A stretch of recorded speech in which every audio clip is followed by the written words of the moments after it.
Okay, good morning, everyone. Welcome to our 11 o'clock briefing today. Touch, the roots of empathy in babies and robots. We have three speakers on our briefing today. Andrew Meltzoff, co-director of the Institute for Learning and Brain Sciences at the University of Washington. Ruth Feldman, professor of developmental social neuroscience at the Interdisciplinary Center in Herzliya, Israel. And Minoru Asada, he's a professor, at the Open and Transdisciplinary Research Institute, Osaka University in Japan. So we will hear brief remarks from each of our speakers, and then we will open it up to questions. Thank you.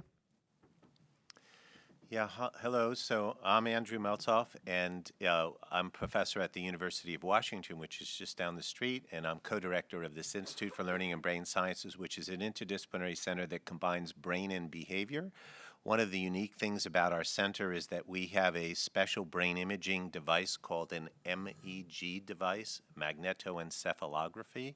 You can look it up on our website, and it's like an MRI, except MRI, the patient or the subject, as you know, has to lay flat and not move. That's not very good for babies because laying flat and not move is not their strength. And so this magnetoencephalography machine, MEG, or MEG for short, there's about 300 of them in the world and 20 or 30 to 40 in the United States of America. Babies can move in it, and it does very accurate brain imaging that's accurate to about a millimeter in spatial positioning and about a millisecond in timing. And so we can use the MEG in particular to look at social events where timing is often important. We want to study awake babies who are moving, and we can do that in the MEG. So I've done two lines of research that I'm going to talk about today in the session we have later. One of them has to do with babies' neural body maps, how the body is represented in the brain of young babies. Before language, the body of a baby is very important, and the sense of touch is very important. It's a channel for communication. I'm quite interested in what parts of the baby's brain become activated when their body is touched, how they process touch, and how they use the representation of the body to connect to other people. And so one experiment that I'm going to be talking about in more detail is we did, when the baby was in an MEG device and we could do brain imaging, we touched the baby's hand. As you probably know, the brain is organized, the touch center or the somatosensory cortex is in the center of the brain, and it runs between the two ears right along here. It's a strip of neural tissue called somatosensory cortex.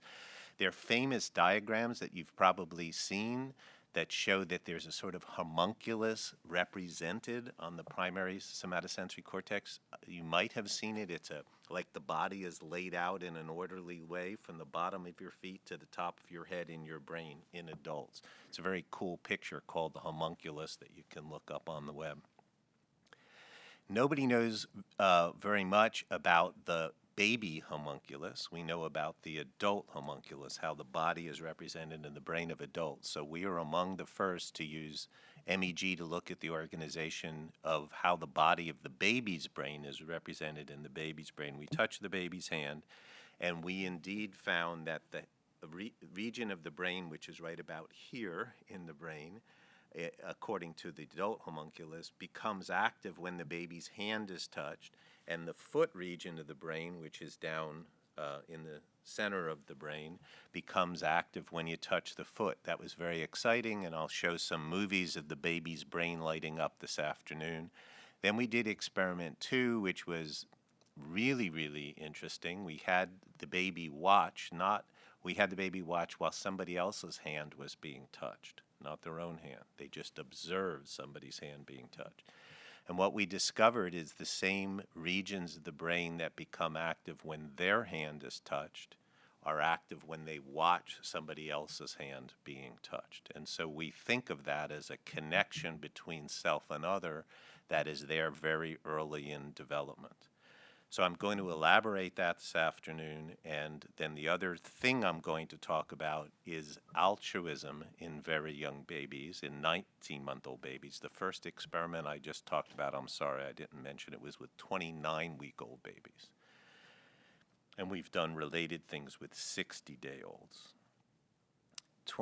Those were very young babies. Altruism, we studied 19-month-old babies, and because of lack of time, I think I won't go into much detail, but the basic essence of the experiment is we had an object that the baby really desired, which was a piece of food. We surveyed the parents to find out baby's favorite food and not surprising natural foods. They were juicy, oozing with juice fruit, like a slice of banana, strawberry, blueberry, grape. So the adult sitting at a table, held up one of these objects, like a banana, and the baby was on the other side of the table watching, and then the adult accidentally dropped it by mistake. And then the adult begged for it, reached for it. The fruit landed on the side of the table on a tray on the floor, on the baby's side. And what we found out is the babies would pick up this piece of fruit, oozing with juice, look at it longingly, and then hand it to the adult. And the reason this is interesting is people had done some helping experiments with babies before, but they hadn't used objects that were objects of desire for the baby. We used food, and in experiment 2, we made the babies hungry. We asked the mothers to bring in their babies right before they fed their babies so that they were hungry. We rushed upstairs on our lab, dropped the piece of banana, and we had hungry babies who picked up this banana in their hand and still altruistically gave it away to the begging adult. So we think this is building blocks of empathy, building blocks of altruism, helping others, and is quite significant that we can find this in 19-month-olds, and I will partly tie those together this afternoon.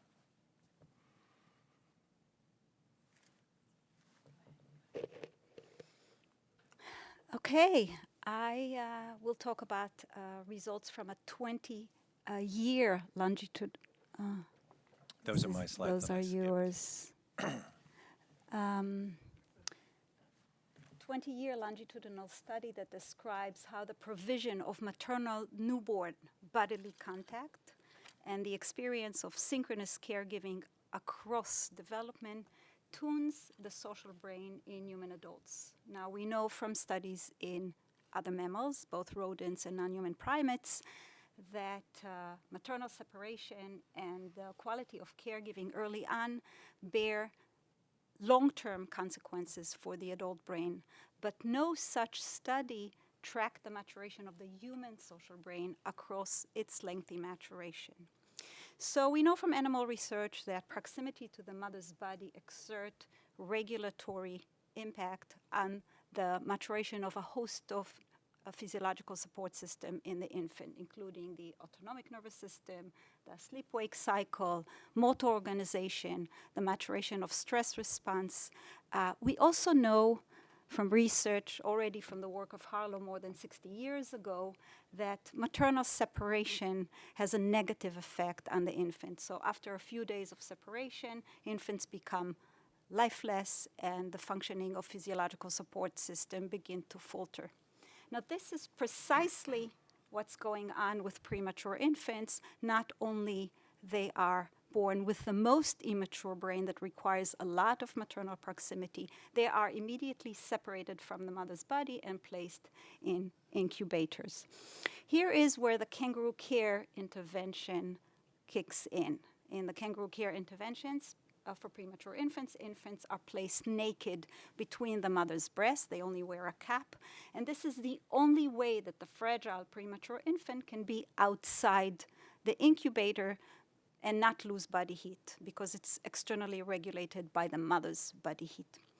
Now, we were able to recruit our sample in a very special window of opportunity between 1996 and 1999, after the initial study in Bogota, Colombia, showed that kangaroo care is safe for infants.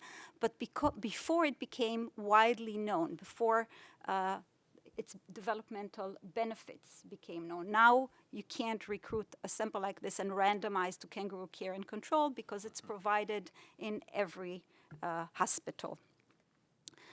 This is our study design. We saw children for 10 times.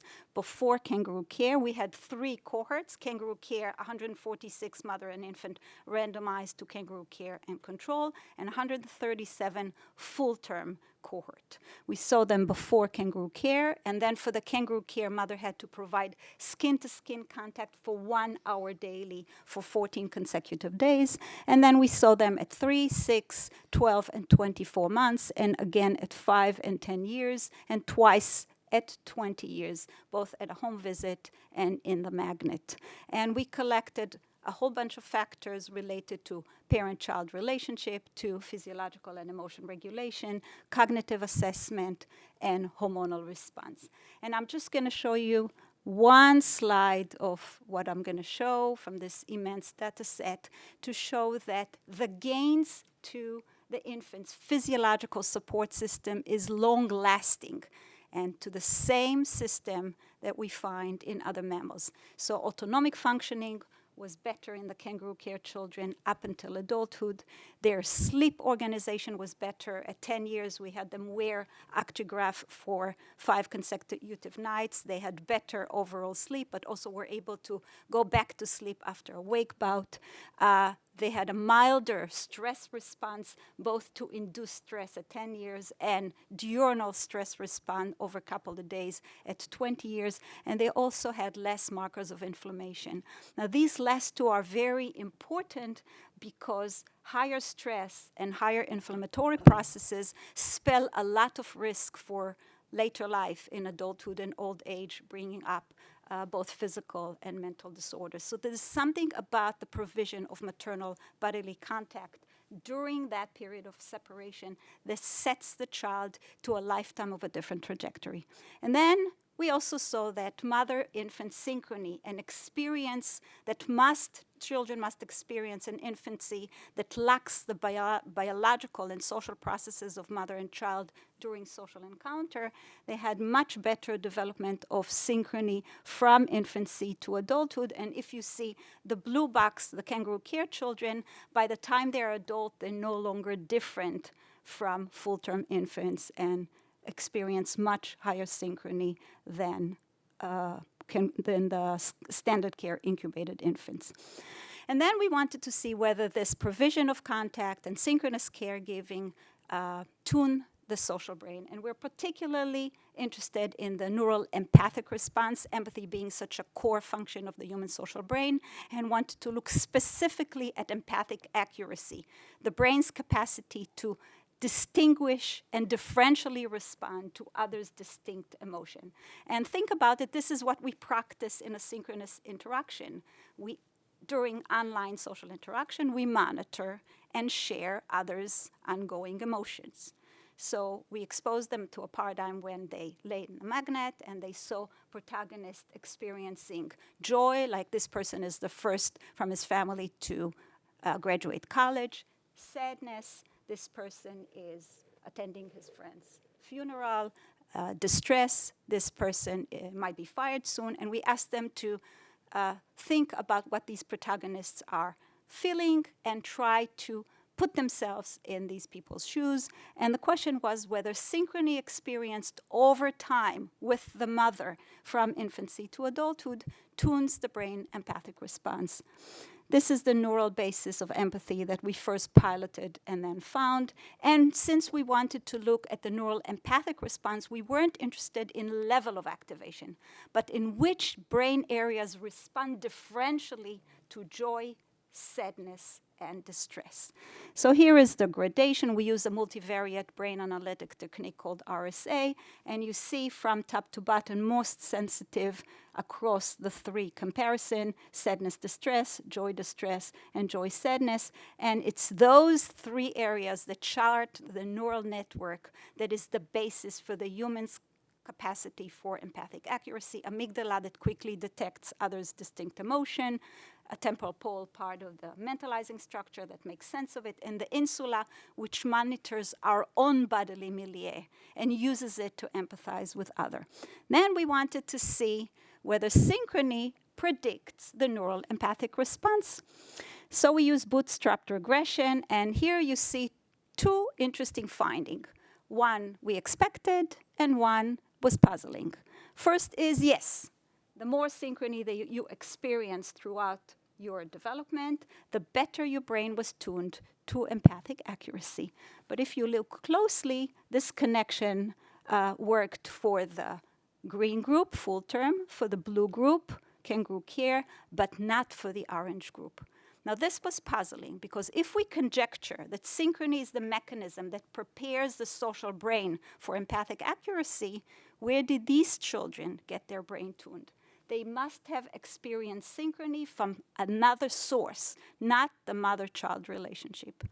Now, we know that in biparental mammals, when mother and father parent together, they coordinate their caregiving according to changing ecological conditions. We also know that after premature birth, when mothers are separated from the infants, depression increases. And you see that also in our sample. When mothers are depressed, they lose the capacity for synchrony. They are not able to engage in a synchronous exchange with their infant. What also happened is a decoupling of mother-infant and father-infant synchrony. So you see close connection between mother-infant and father-infant synchrony for the other two groups, but actually a negative relationship. The more the mothers are depressed and don't provide synchrony, the more fathers step in and provide more synchrony. So we realize these kids could have received synchrony either from mother or from father. So we can, father stepping in. So we constructed a measure of infancy, the amount of synchrony the child received from mother or from father, and we used these bootstrap regression again, and you see the prediction held for all three groups. And this is the first study that shows not only that the provision of maternal-newborn bodily contact and the experience of synchrony tunes the social brain in human adults as it does in other mammals, but that fathers are important, and that those provisions father give to children early on can tune the social brain 20 years later.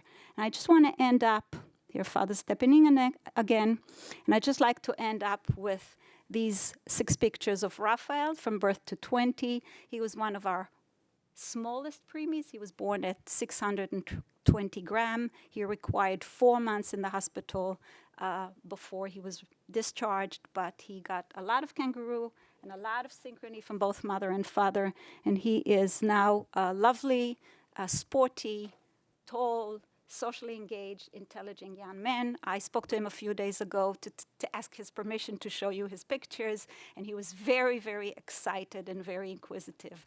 So this is a hopeful intervention, and thank you. This I would describe it when I'm in the... Thank you.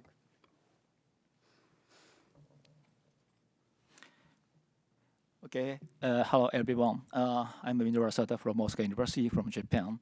Actually, I came here the day before yesterday, but still I am suffering from jet lag or something. Anyhow, so the title is, from touch to pain. Can a baby robot develop empathy? So I'm a really engineer, and actually I'm currently the president of the Robotics Society of Japan, and also the vice president of the Japanese Society of the Baby Science. Many people ask me, why are you related to the baby? My answer is a very simple one. We like to make the robot much more intelligent, but what's the intelligence? That's a big, big issue. So we may learn from the development process of the baby. On the other hand, there are many mysteries, as Andy and Ruth mentioned. So therefore, we hope our method, the robotics method, can help to reveal the mystery of the baby robot development. So anyhow, I start the some technology. Actually, I am the founding trustee of the RoboCup. You know the RoboCup. The 2001, 19 years ago, it was held here. So So anyhow, this is the most advanced technology of the competition, the middle-sized league. It's a fully autonomous one. And the robot has a vision system and catches the ball, passes the ball, and shoots the ball, and some sort of the teamwork. So you can see the most advanced technology of the robot and AI. And also they enjoyed the performance. Okay. And the next one is that another some technology that we created some Leonardo da Vinci Android.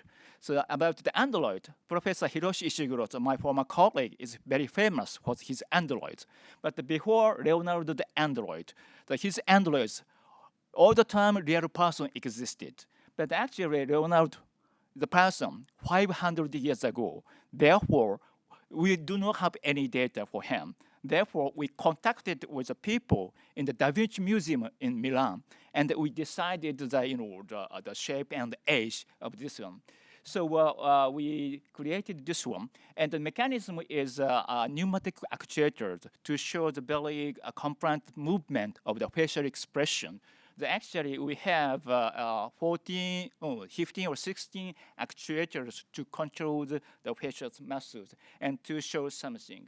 Still, this is the remote control. So the teleoperator can push the button to show some facial expressions. So actually, we have shown this one to the exhibition and in 5 years ago, the World Expo in Milan. Okay. So, okay. So this shows that situations, and the teleoperator had the headset. The headset has the gyro sensor to detect the movement of the teleoperator. Therefore, the motion of the teleoperator immediately copied to the Android. And also push the button to show the happy face, anger, and so on. Therefore, almost in real time, the visitor could make a conversation with the Android. Okay, so this time, this time we focus on the touch, and for my case, touch and the pain. So we suppose that. So not this one. Yeah. So we are thinking about embedding the touch and pain nervous system into the robot to make the robot feel pain, and we expect that maybe can robot use this to understand the touch and pain in others? That's we say the mirror neuron system. I explained the detail in my talk, but anyhow, some sort of the reflection of the image of the motion to the others.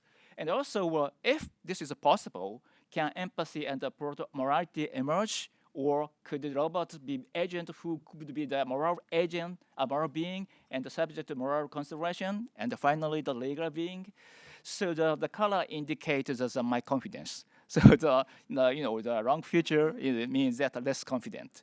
Okay, so we designed the touch sensor, very very soft tactile sensors. You can see the same force, 3-axis force, the soft touch, and on the other hand, hitting by hammer. So you can see the clear difference of the signals of the touch and the pain. So therefore, we can discriminate the touch and the pain. Therefore, we can show some sort of the reflexive behavior of like this one in the Android face. Okay.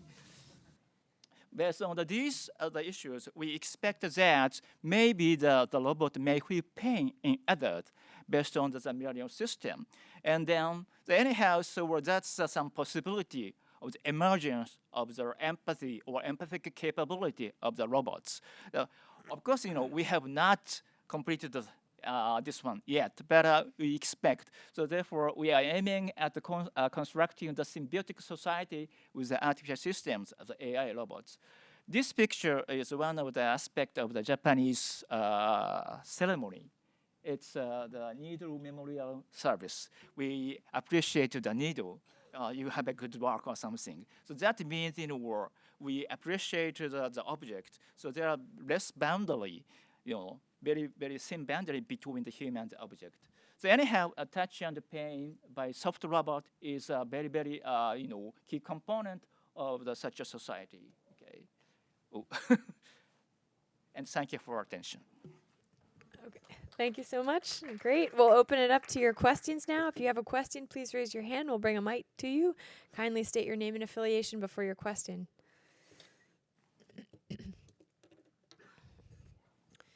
Okay, we have a question here. Thanks. Thanks for that. Laura Sanders from Science News.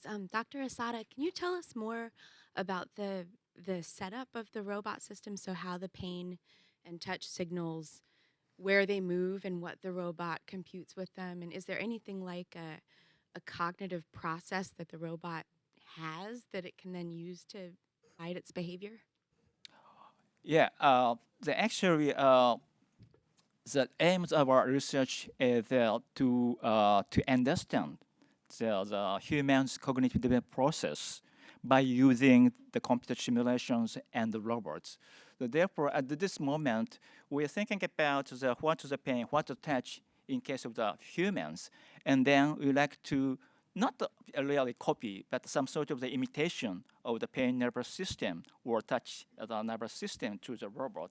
And we expect that through the running system, so running and the development process of the robot itself, and then we expect robot may have some capability of some feeling the pain in others through some mirror neuron systems. That's one of the machine learning method to run something some action, but through the vision and touch and the proprioception of the motor command, and memorize these experience. And then after the running, so robot sees some situation, for example, the painful situation, its own or others, to memorize, recall this situation.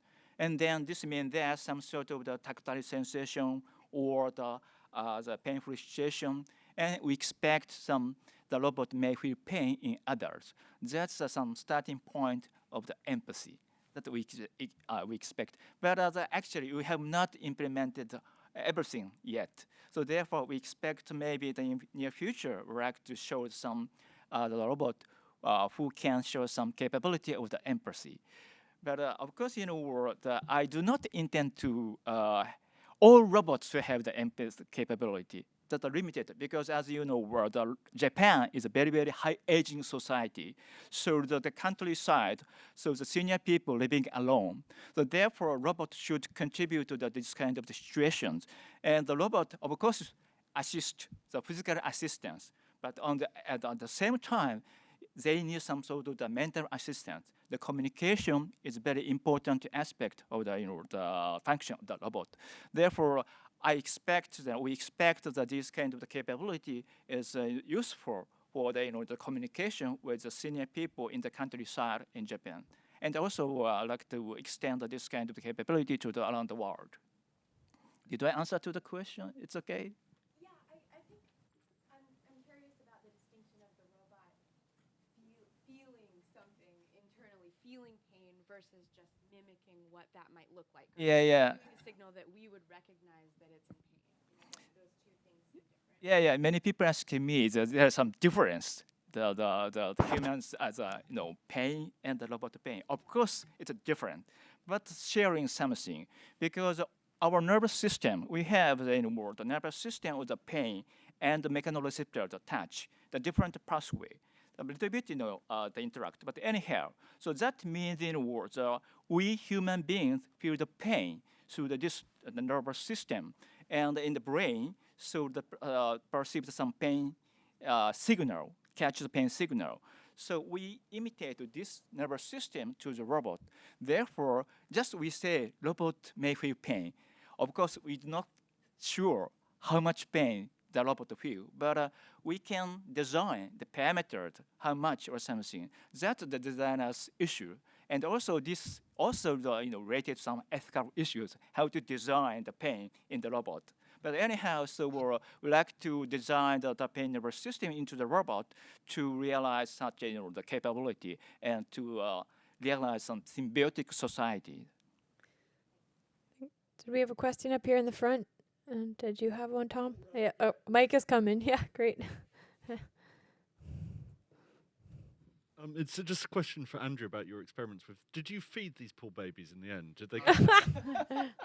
I was going to save that to this afternoon. Yeah. So the mothers came in when they were just ready to feed the baby. The experiment just took a few minutes, and then the babies had their snack. So what we say is we tested the babies when they were hungry, but we didn't necessarily delay when their meal was. The mother's job, when we spoke to them on the phone at the University of Washington when they're about ready to come into the lab, is please don't give your baby a snack, don't feed them an extra meal, come in right before the baby is to be fed. So they showed up as hungry babies who wanted to eat.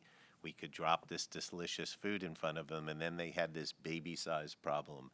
To make it a grand statement, the baby-sized problem is, am I selfish and do I take this food for myself because I need it, or do I give it to the begging stranger, the begging adult? And of course, we give away valuable resources of our own. We give away money to others, even if we need it. We do give our lunch to others.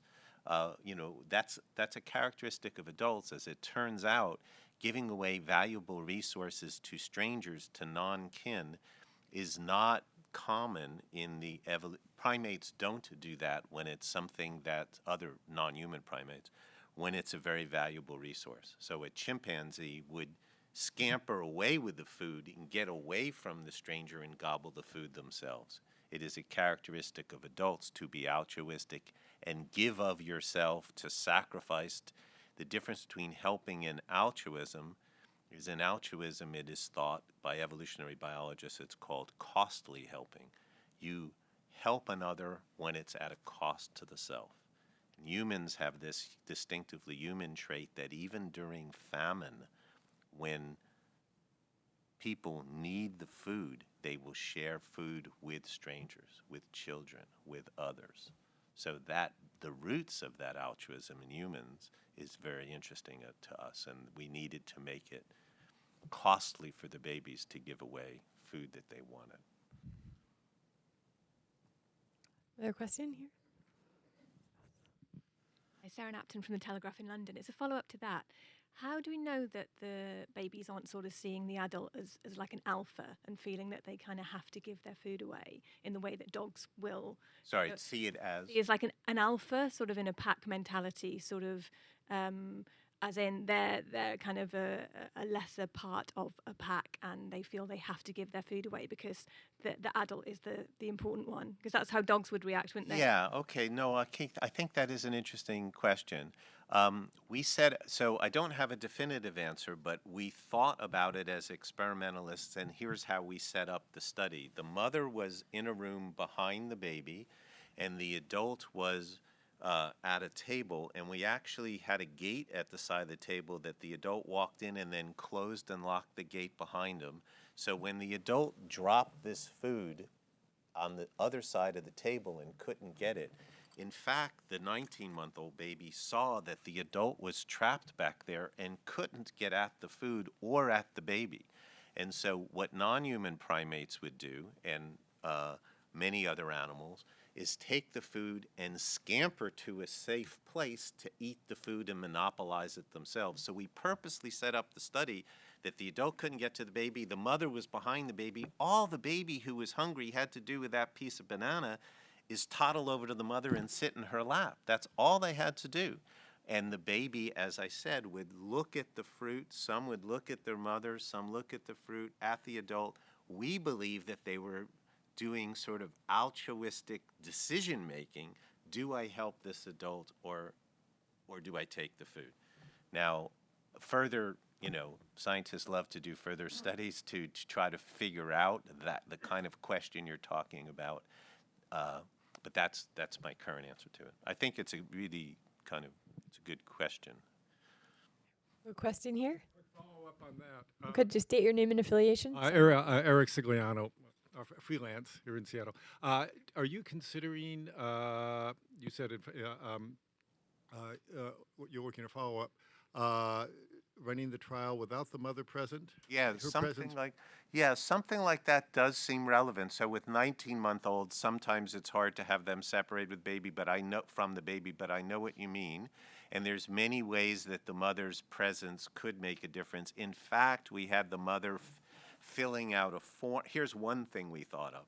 Are the babies, they're only 19-month-olds, but here's what you could ask. Are the babies sort of thinking, the mother's watching me and I ought to act in this normative way? So to address that to some extent, we had the mother deliberately filling out a form. We told the mother, do not interact with your baby during this short experiment. They've agreed to do that.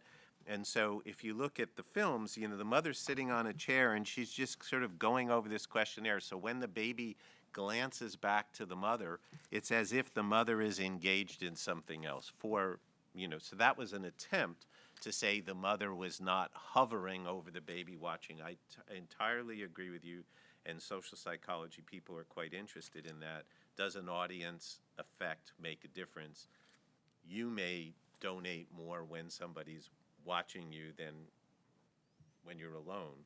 What we wanted to do is to show that human babies could do something that non-human primates just can't do or don't do.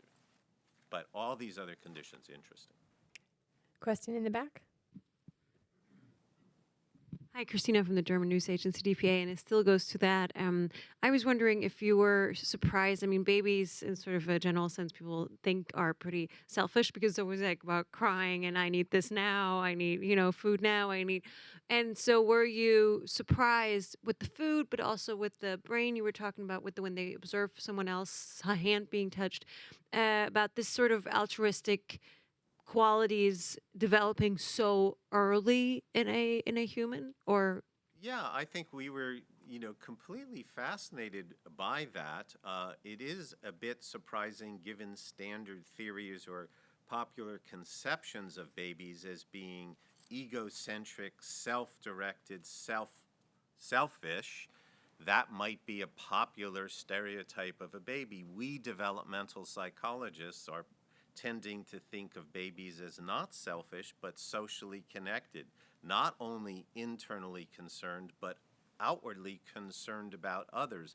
And that's been a revolution in our understanding about what babies know and feel and how early they feel that way. So yes, a direct reason for doing this study and consequence of it is if people are thinking of babies as selfish and egocentric, this experiment and other experiments on babies does seem to show it's not a selfish baby, but an other-directed baby, a social baby, a socially connected baby, and we need to begin to think of our children like that even before they have language. The puzzle is sort of how they get that way and why they are so socially attentive to others. And developmental psychologists are attacking that issue.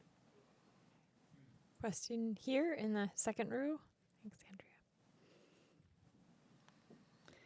Hello, Sally James, freelance, and one of my children was in your lab Oh, as an experimental subject.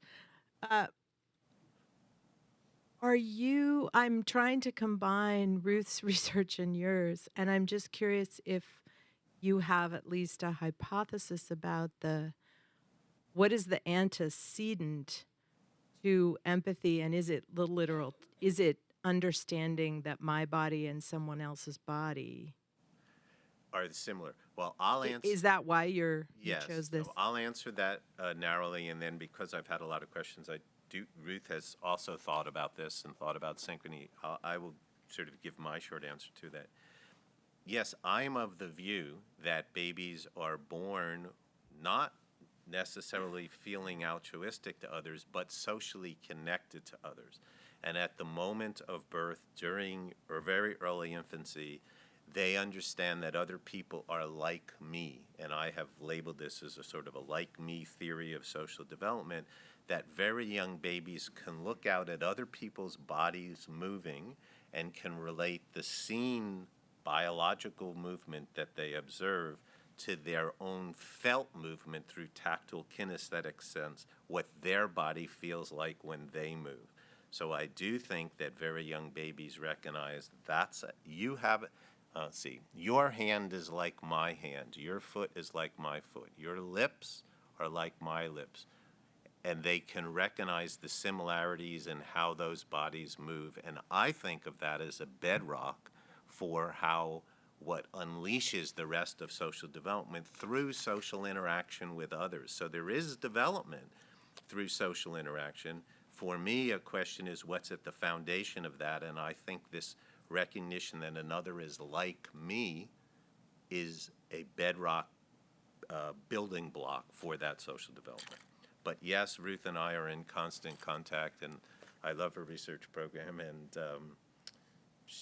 6,000 miles away, so you may want to talk more. Yeah. So I think the experience of Synchrony, when infants begin to engage socially at about 6 or 7 weeks of age, this is the first time that they can engage with the world. And I think as far as social neuroscience, we see that their first engagement with the world is social, and then they can manipulate objects. So the first engagement a baby has with the world is through face-to-face interaction. And those face-to-face interaction, face-to-face synchrony, these are very, very precious social moments that do wonder to our ability to connect with others, both in social behavior and in our biological processes. So during those precious social moments of eye synchrony, smile synchrony, vocalization synchrony, touch synchrony, infants also coordinate with their mothers their heart rhythms, their hormonal response, and there is also brain-to-brain synchrony.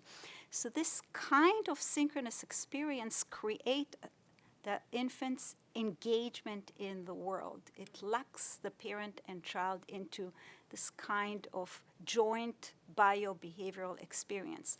This provides the foundation for the capacity of empathy. So when we follow children from infancy to adolescence and young adulthood, we see that the more they experience this synchrony, the more they're able to develop empathy later on. But also it sets the foundation to the child's ability to engage in other close relationships. So those same biological processes that are triggered by this synchronous engagement with a mother early on, you could see them again when between close friends, and then between romantic partners, and then in the cross-generation transmission when children become parents themselves.